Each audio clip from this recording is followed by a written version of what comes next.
there is a no-holds-barred, warts-and-all tell-all story waiting to be shared with the world. Ever-evolving soap opera, that is, of course, what's happening over at Royal Lodge. The affairs of the royal family tells you that we are living in quite bizarre times. The layers of duplicity and shallowness, this is a new low. Someone has been leaking emails, not to journalists, not to investigators, not through official channels.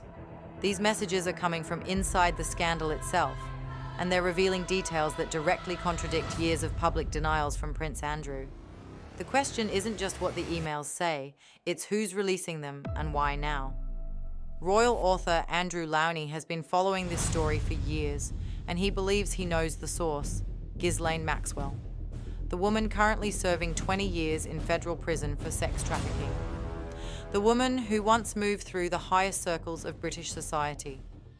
The woman whose long association with Prince Andrew is now becoming the very weapon she's allegedly using to reshape her own narrative. If Lownie's assessment is correct, this isn't just another royal scandal. It's a calculated move by someone with nothing left to lose and everything to gain by creating distance between herself and a prince who can no longer protect her.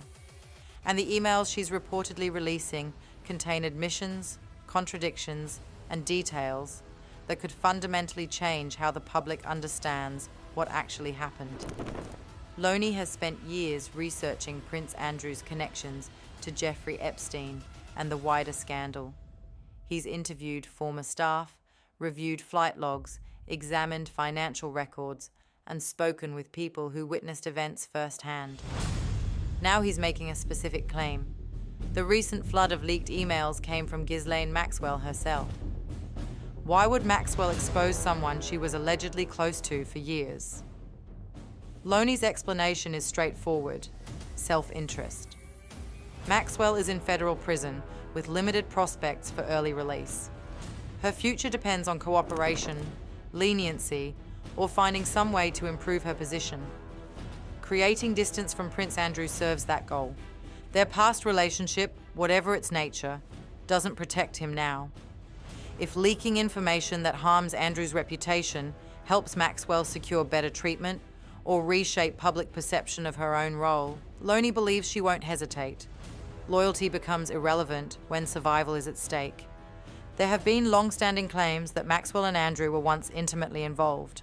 But according to Lownie, that history means nothing in her current situation. She's calculating what helps her, and if Andrew becomes collateral damage in that calculation, so be it. The timing is also significant.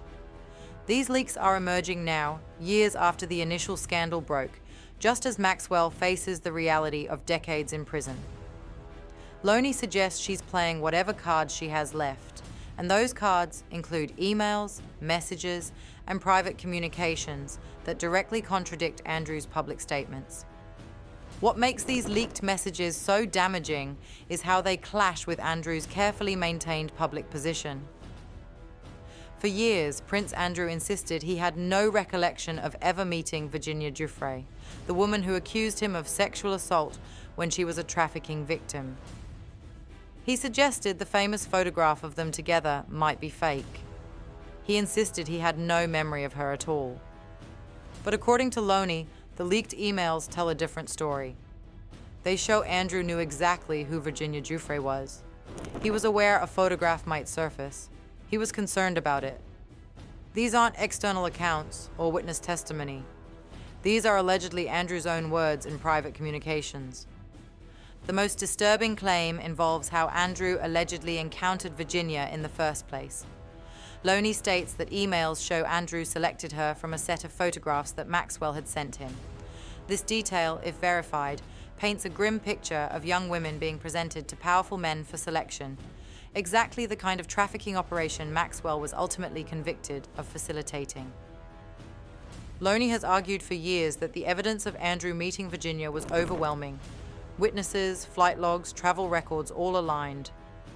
But having Andrew's own words admitting awareness adds a dimension that's much harder for the palace to dismiss as unreliable testimony or motivated accusation. The emails also allegedly contain admissions about when Andrew first met Epstein. He publicly claimed they met in 1999. But Lownie says records show Andrew was visiting Epstein's island in February 2000, contradicting that timeline. More significantly, Andrew maintained for years that he barely knew Epstein and distanced himself after Epstein's 2008 conviction for soliciting prostitution from a minor. Yet there's an email from 2011, 3 years after that conviction, where Andrew allegedly wrote to Epstein saying, "We are in this together," and ending with 4 exclamation marks. In the context of Epstein's criminal activities, that message reads very differently than casual friendship. Beyond the personal scandal, Lownie raises questions about potential legal exposure across multiple areas. He mentions possible violations related to data protection, misconduct in public office, and the wider issue of trafficking given Virginia's age at the time of alleged encounters. There's also Andrew's financial activity while serving as the UK's special trade representative. According to Lownie, Andrew mixed public duties with private business interests, helping contacts secure deals while cultivating his own profits. This isn't just about personal conduct, it's about whether a member of the royal family used official position for private gain. Flight records appear to contradict official royal diaries, suggesting the palace knowingly reported Andrew as being in the UK while he was actually abroad with Epstein. If true, this means the palace wasn't simply ignorant of Andrew's activities, but actively covered for him. Staff at Epstein's New York mansion recalled a special suite kept for Andrew because he visited so frequently. This detail matters because Andrew has consistently minimized how often he saw Epstein and downplayed the closeness of their relationship. Physical evidence of a dedicated guest suite suggests something quite different. Woven throughout this scandal is another figure whose role raises continuing questions. Sarah Ferguson reappears in this story, and not in a flattering context. Lownie describes her as financially unstable and deeply entangled in Epstein's network. She once admitted to accepting money from Epstein to pay debts, claiming it was £15,000. Lownie believes the actual amount was closer to £2 million. For years, Sarah has been portrayed as a harmless, slightly eccentric figure who made some poor financial decisions. But Lownie challenges that characterization. He says her finances, contacts, and repeated reinventions raise serious questions about what she knew and when she knew it. The question many people ask is why Sarah has remained connected to Andrew despite the scandal. Are they protecting each other? Do they share secrets that make separation impossible? Or have they simply become two people bound together by mutual risk? Some reports suggest they're maintaining more distance now.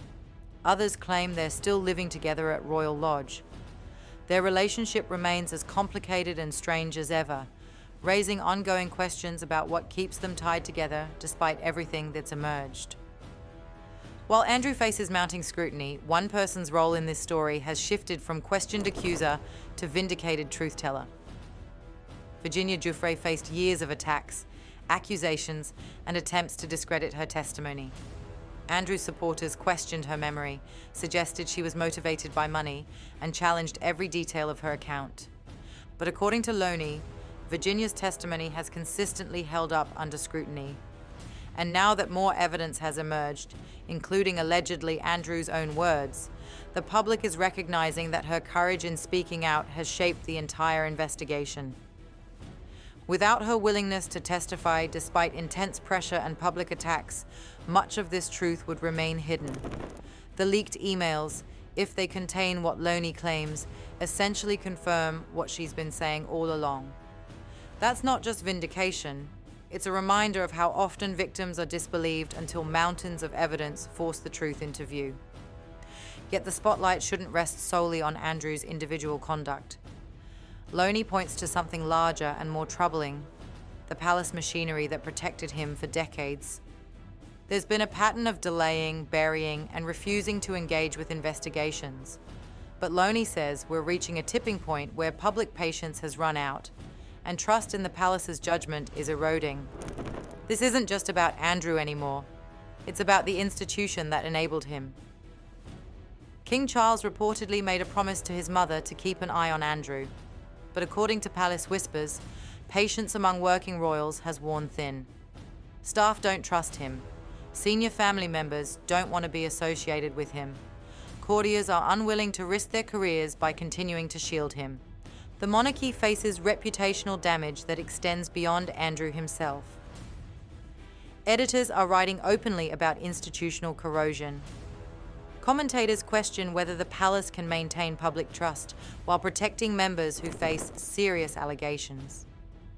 Lownie doesn't predict the monarchy will collapse, but he says transparency and decisive action are necessary to prevent further erosion of credibility. The current crisis didn't emerge from nowhere.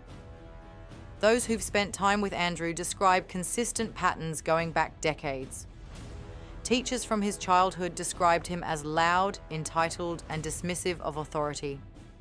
That pattern apparently intensified in adulthood rather than improving. Staff members, officials, and social acquaintances recall similar experiences: humor that veered into the crude, pranks that went beyond playfulness, behavior at gatherings that left others embarrassed or uncomfortable. Multiple people describe an atmosphere around him marked by mockery and a need to dominate. These aren't recent revelations about a man who changed under scandal's pressure. They're long-standing observations from people who witnessed his behavior in various contexts over many years.